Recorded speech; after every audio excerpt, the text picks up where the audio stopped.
Also, people, we're going to put the focus today in one of the most important concepts of pawn endgames, which is the Zugzwang. I talk about Zugzwang in many videos, but today we're going to put more the focus on them, especially when we have the king active or trying to activate the king. So in this position, we have the advantage, of course, because we have the king in the center, but just left 2 pawns per side in the board, so it's not going to be easy to convert the game. But here we can see that black have the opposition, so it's white turn, and we have the kings, both kings in front of each other. So could be a great idea if we can reach the same position, but with black moving, because, for example, if black goes to the king side, we can to the queen side, we can try to go to the king side. And if black goes here, we can enter on d6. And to make that, we should advance our pawns, just trying to force the third one. But we should start with g3, because let's see what happens if we start with g4. One of the advantages of have the pawn in the second rank is that we can always decide between advance the pawn 1 square or 2. Here, we should calculate both moves, of course. First, start calculating g4, which is the most straight move. King d7, of course, king f7 is not a possibility because king d6, g6, d5, and then we have these both squares. So black should still keeping this pawn here and still keeping this pawn here, because if he advances c5, king d5. So king d7 is the only move, d5, king e7, but now it's white the guy who is in Zugzwang, for example, if d4, king d7, king f5, king e7, king g6, king f8. And this is a equal position. But if we play g3, here, king d7, g4, king e7, now we can play g5, placing black in Zugzwang. The idea, of course, black should go to d7. The rest of moves have no sense. If c5, king d5, if g6, now d4, Zugzwang. And if king f7, we enter on d6, so king d7 is the logical move. And now we can play king f5. And this is like the other position, but the difference is that the pawn is on d3. Black is obligated to play king e7. Now king g6, king f8, king h7, king f7. And here comes the idea of have the pawn on d3. Now we're going to play d4, making a Zugzwang and winning the game. This is Zugzwang because if black moves, he can advance the c pawn because we capture. If he plays g6, just king h6, and if king f8, g6. I don't explain the meaning of Zugzwang, but it's when every move that you make is going to benefit your opponent. So, for example, in this position, black is in Zugzwang because all the black moves are bad. So the best move for black is give the turn to white. But in chess, this is not possible. So you should make a move and you are going to lose. So that's the meaning of Zugzwang, that all of your moves benefit your opponent.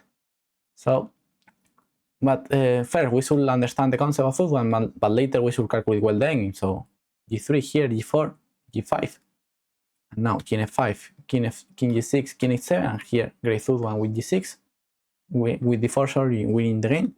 Okay, let's see another example of Zugzwang. Okay, this is very interesting. I'm going to turn the board to see the position with black.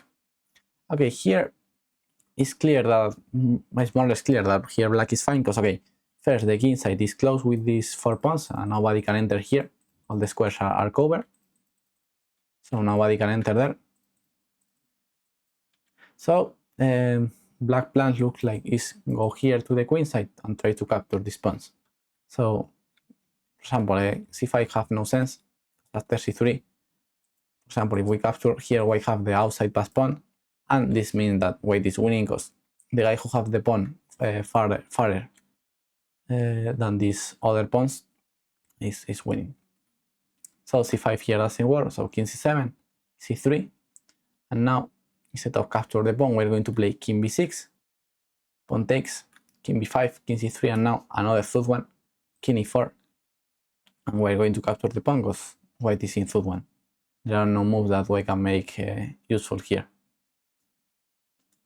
For example, king c2, king b4, king d3, and now king a3, and we're going to capture another pawn. Here, another interesting move for white to put more, yes, to defend better was c4. But we're going to see another themes of Zugzwang here. King a6 now is a top move, because after pawn takes, king c2, now it's time to gain to a5. If we gain to a5 directly, now we are the player in Zugzwang after king here. Because if king b5, king b3, and if king e4 beats king b2. So that's why we are going to play first king e6, losing a tempo, and when black plays the king on c2, he can play king here. Hey, it's playable, but here we have king b5.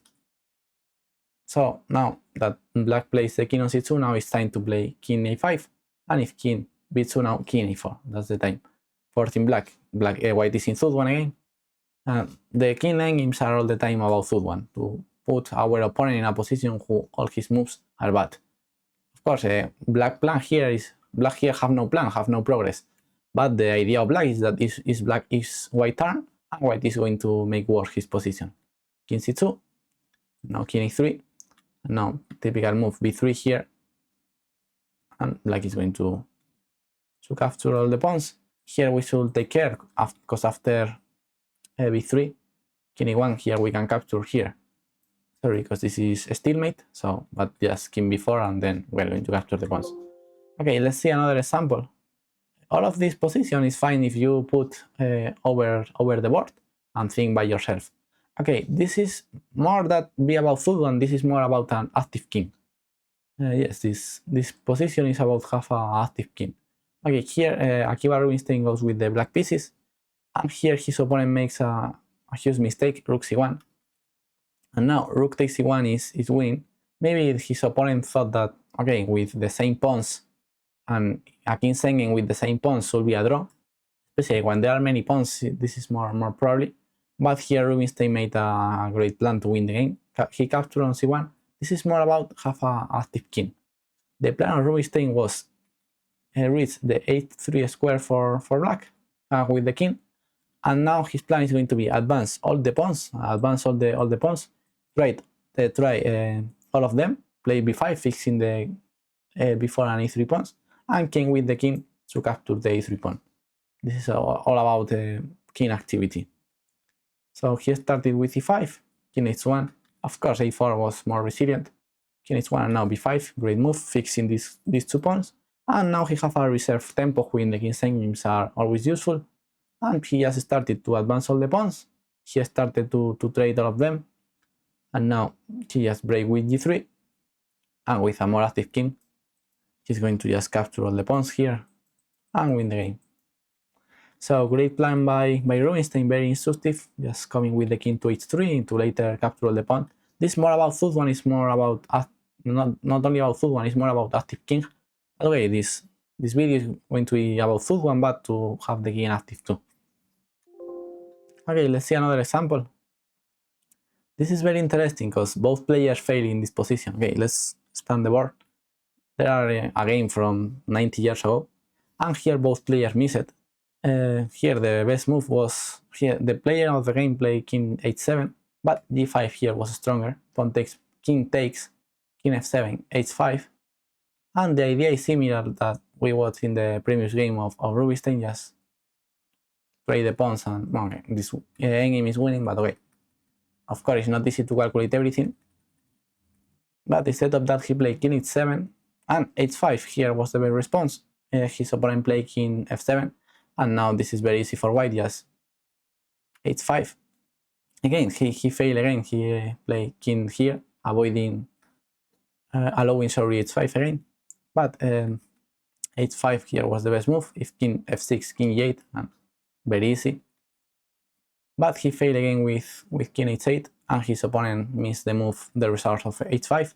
His opponent played king f8 and now g5, making Zugzwang, and white is winning with the same endgame that we watched some games ago. Very similar.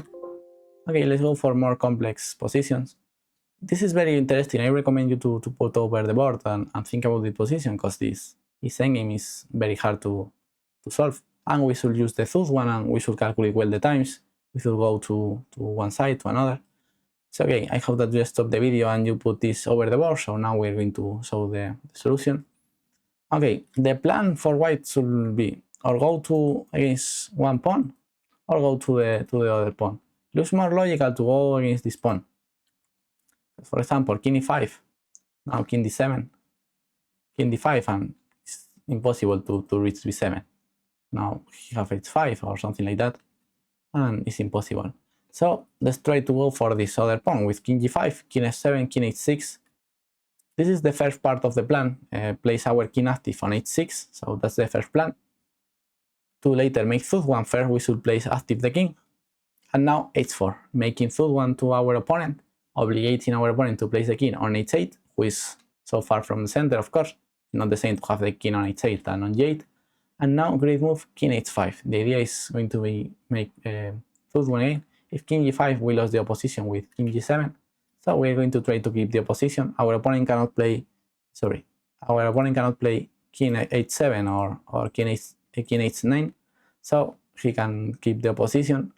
King g8, king g4, again keeping the position, king here, and now, as we watch in some chapter of the opposition, we're going to play king g5, going diagonal, and making one file of separation between both kings, and not allow with black to keep the position, because if he tries the diagonal position, we can play king h6 against king e7. So he should play king f7, and now king f5, finally taking the position, king e7, king e5. And now black is in Zugzwang, because if black goes here, now we're going to enter here, and if black goes here, we are going to enter here. So king d7, king f6, and this pawn endgame is not the same, this pawn endgame here, that with the pawn on h3 or on h2, but with the pawn on h4, this pawn endgame is winning. Of course, apart of mate Zugzwang and all of these seats, we should calculate everything correctly, because both players promote, but if we calculate everything correctly, we can watch that we capture the queen. Of course, we cannot calculate everything from here. We shouldn't calculate everything. But the idea is going to take small advantages. For example, first, make the Zugzwang, allow the black king to go to, force the black king to go to h8. Advance this pawn a little bit with the king bad placed. Then try to take the opposition. And maybe here it's time to calculate well. And once that we have this pawn advanced and we reach the Zugzwang, now it's time to calculate correctly, and if we calculate well, we can watch that we are winning here. So okay, we're going to watch one last example of this theme. Okay, I really like this game. Here again, put this position over the board or in the computer, doesn't matter, and try to think what you can a way to win this endgame with white. Okay, white have an extra pawn, but it's not easy to convert. First one, because the pawns are double, and the black king is more active too. So it's not easy for white to convert, and these pawns are creating a blockade. For example, f4 is the winning move here in this position. Let's see another way to try to win the game, just turning around.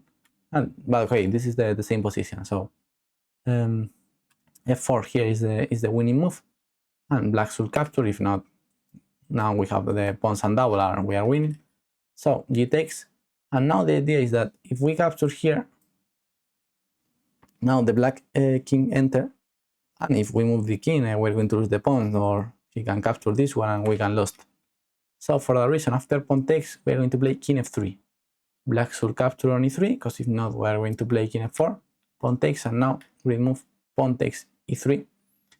Placing black in Zugzwang, black should move the king, and then we are going to advance the king to f4, play e4, and capture the c4 pawn, reaching a winning endgame. That's a very interesting Zugzwang. King f4, e4 now, and we're going to capture the pawn and win the game. So okay, I hope that you understand better the concept of Zugzwang and how to use that to activate more your king. So see you in the next video of Endgame School. Bye bye.